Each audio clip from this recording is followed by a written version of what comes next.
Welcome to another video from explainingcomputers.com. This time we're going to look at this, and 8 other computer storage media that have sadly become extinct.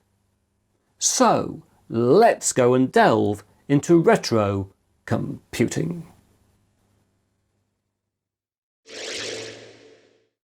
Right. Let's start with the first thing I just held up, which is an 8-inch floppy disk originally known as the IBM diskette.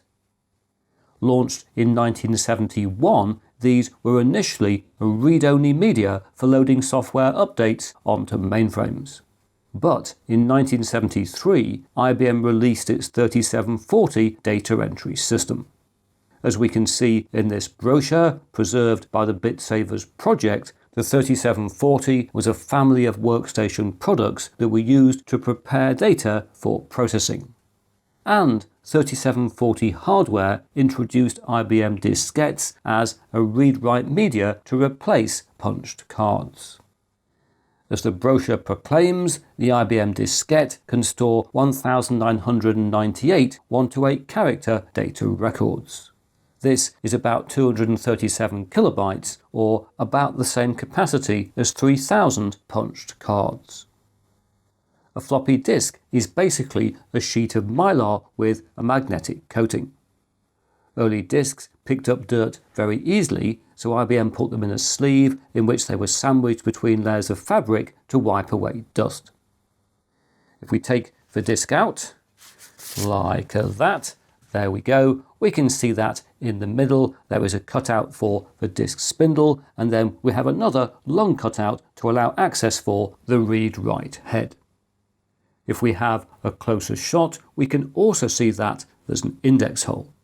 And if I try to rotate the disk manually inside the sleeve, which is a little tricky to do, but I'll just bring it round like that, we can see that we have exposed a hole in the disk itself, and this marks the beginning of a track. Whilst the first 8-inch floppy disks were, like this one, single-sided, single-density with a capacity of 237 kilobytes, in time double-density disks were introduced with a capacity between 499 and 614 kilobytes. And double-sided media raised this to 500 or 1200 kilobytes.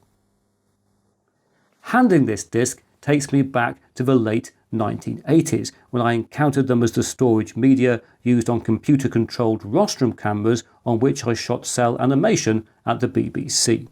And I've got a video on my other channel all about this if you're interested. Although, even in the late 1980s, 8-inch discs like this one were rather old-fashioned. This said, the US Air Force only retired its last 8-inch floppy disk systems in 2019. Moving on, we come to the 5¼ floppy disk, which was introduced in 1976, and the 3½ floppy, which arrived in 1982. Of these, the 5¼ floppy is pretty much a smaller clone of its predecessor, and indeed, if I bring back in the 8-inch disc, you can see it really is a great deal bigger. This said, we take off a little paper jacket from the 5¼ disc, we see it doesn't just have the opening hole and the slots and things we saw on the 8-inch disc, it also has this notch. And this is for write protection. You can put a sticker over this notch to write protect the disc. And if you're wondering how you write protected an 8-inch floppy, you had to punch a hole in just the right place on the bottom edge. Turning to the 3½ floppy, this has a rigid plastic case as well as a sprung sliding metal cover to provide access to the disk's surface. If we look on the back, we can also see the disk is mounted on a metal spindle, and down here there is a sliding tab. If I flick the tab like that, this disk is now write protected. And you might have noticed there's another hole on the other side, and this indicates that this particular disk is high density. And to demonstrate that, let's bring in another disk like that. We've got a pair of 3½ floppy disks. This one is double density, so it doesn't have the extra hole. Disk capacities depended not just on their data recording density, but also whether they were single or double-sided and how they were formatted. But 5¼ inch discs typically ranged from 90 kilobytes for single-sided single density to 360 kilobytes for double-sided double density and 1.2 megabytes for double-sided high density. Meanwhile, 3.5-inch discs were typically 720 kilobytes for double-sided double density and 1.44 megabytes for double-sided high density. There were even some 2.88 megabytes extended density 3.5-inch discs, although these never became mainstream. And so here we are, the three removable storage media that dominated early business and then home computing. Indeed, according to IBM, in the mid-1990s, more than 5 billion floppy disks were sold every year. It's also worth noting that in addition to the common sizes we have here, a 3-inch floppy was brought to market in 1982, as well as a 2-inch floppy in 1989. However, these never became mainstream.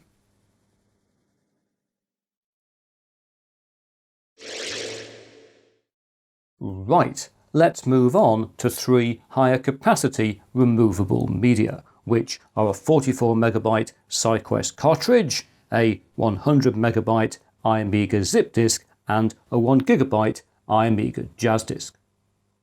These were all developed to back up and exchange files that were too large to store on the floppy disks we've just looked at. And for many years, these and other removable storage from SyQuest and Iomega were popular rivals in this market. So, let's take a closer look at our SyQuest 44 megabyte cartridge, which was released in 1986 and is technically known as an SQ400. For a decade, this was an incredibly important removable storage media, with particularly wide application in graphic design, publishing, and music production.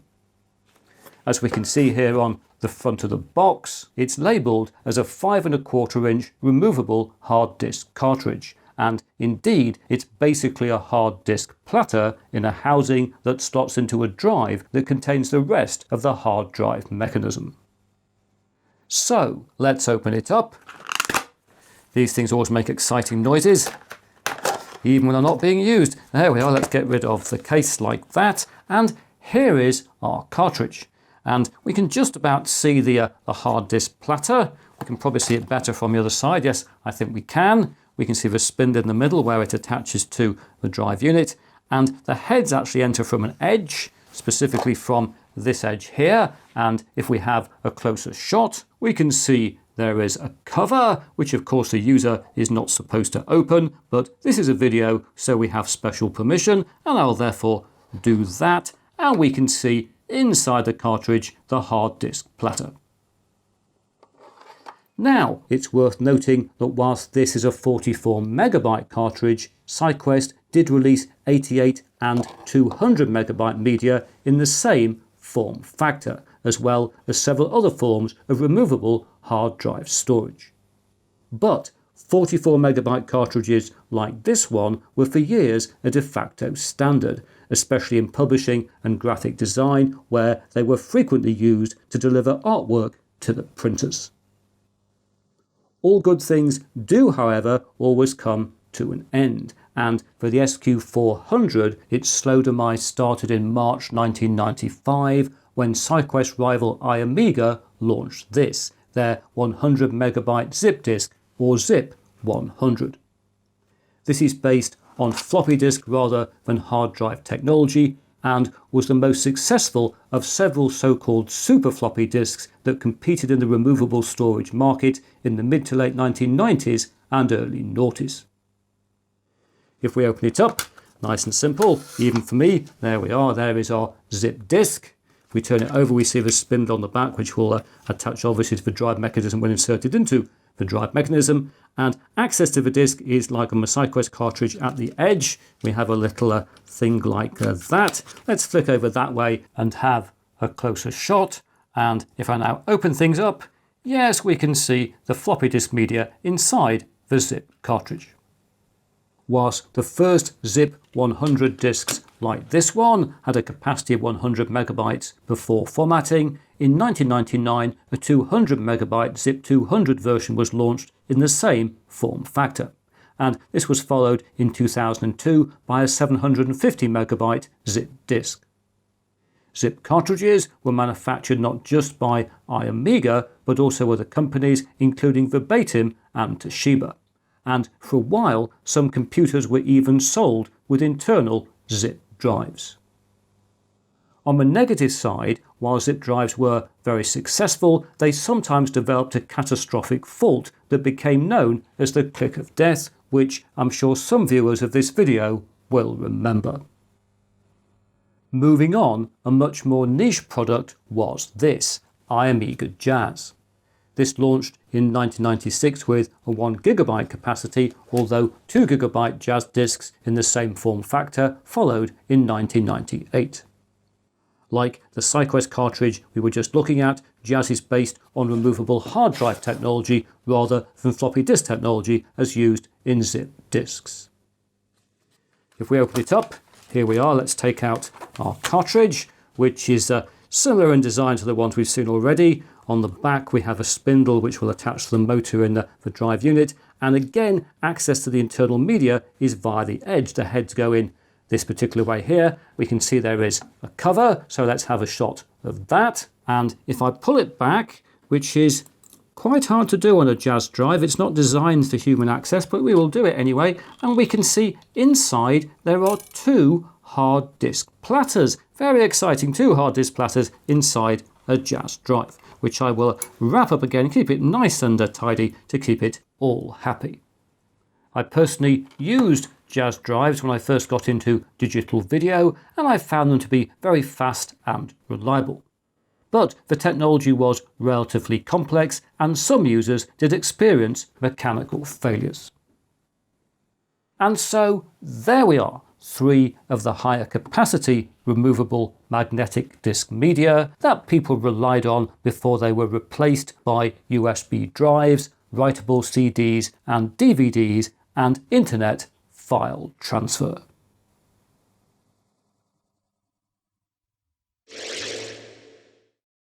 Greetings! For our 7th extinct media, I thought we'd sidestep from discs to look at this, an Atari Portfolio memory card released in 1989. This provided removable storage for an Atari Portfolio palm-top computer and is a distant relative of today's modern memory cards. However, in contrast to today's SD and other flash media, this stores data on RAM chips. And because RAM chips are volatile, the card needs a battery to maintain its contents when not plugged into a computer that can supply power. So, if we flick this thing round and open it up just here, we can see inside there is a battery, if it'll come out. Come on, there we are. And here we are, we've got a CR2016 cell, and do not panic, there was no data on this card. There certainly isn't any data on this card now. In case you're wondering, the battery life was about 2 years, which I can confirm for my own use because on the other side of this card, in addition to the contacts that connect it to the computer, there is also a label on which, as you can see, I recorded when I changed the battery. And I also recorded on the label the capacity of this card, which is 64 kilobytes, although 32 and 128 kilobyte versions were also available. I used my Atari Portfolio for making research notes, with this 64 kilobyte card storing just over 5,000 words. The Atari Portfolio was made famous by the film Terminator 2. And if you want to know more, I've got a dedicated video.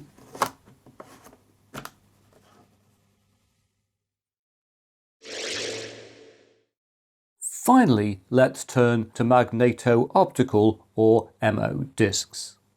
Unlike writable CDs, DVDs and Blu-ray, these combine both magnetic and optical technologies to provide extremely durable random access storage.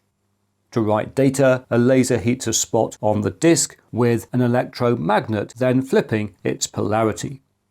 Data is then read using a laser to detect magnetic orientation. Here we have a Sony 5.2GB 5¼ cartridge, and if we take it out of its cardboard sleeve, there we go, and if I open up the shutter, we can see that inside the disc itself has very distinct sector partition marks on its surface. The disc is also two-sided, with the user having to take the disc out of the drive and to flick it over and put it back in the other way around to access the other side. For this reason, there are also two Write Protect tabs, one for side B and another one on the other side for side A. Sony launched its first MO drives in 1988 and, like several other manufacturers, made both 3.5 and 5¼ versions with many capacities up to 9.2GB. Next we come to DVD-RAM, which was introduced in 1996. Initially this was housed as here in two-sided cartridges and used for both home video recording as well as computer storage. But caddiless media like this arrived in 1998 with a 4.7GB capacity for single-sided and 9.4GB for double-sided. And again, if we look at the media surface, let's take the disc out and have a look like that, we can see the distinct sector markings which make it very clear this is not a traditional writable DVD. This said, some DVD writers were DVD-RAM compatible, and indeed I used one myself for many years. Key advantages of DVD-RAM were its durability, random access and an archival life expectancy of at least 25 years. But sadly, Panasonic manufactured the last DVD-RAM discs in 2019. Another MO format was MD data, introduced in 1993. Here, the cartridges housed 2.5-inch Magneto-Optical discs, like those used in the audio version of Minidisc, and the capacity here was 140 megabytes. This provided competition to the Iomega zip disk, but with the drives to read MD data discs selling at a far higher price. Sony did launch a 650 megabyte MD Data 2 in 1997 and a 1GB High MD in 2004. However, these were never used for general data storage. And so there we are, our 10 extinct data storage media, which I hope for some of you have triggered some fond memories. And I do think it's a shame that we don't have a modern version of Magneto-Optical storage.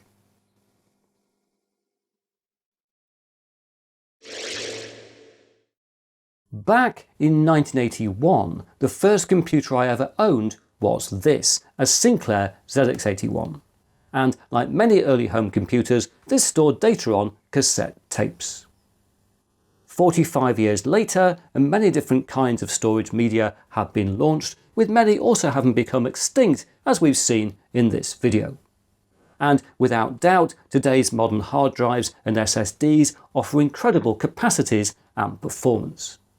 This said, I don't think I'm alone in wishing we had more forms of removable storage currently available, including very high capacity optical discs. But now that's it for another video. If you've enjoyed what you've seen here, please press that like button. If you haven't subscribed, please subscribe, and I hope to talk to you again very soon.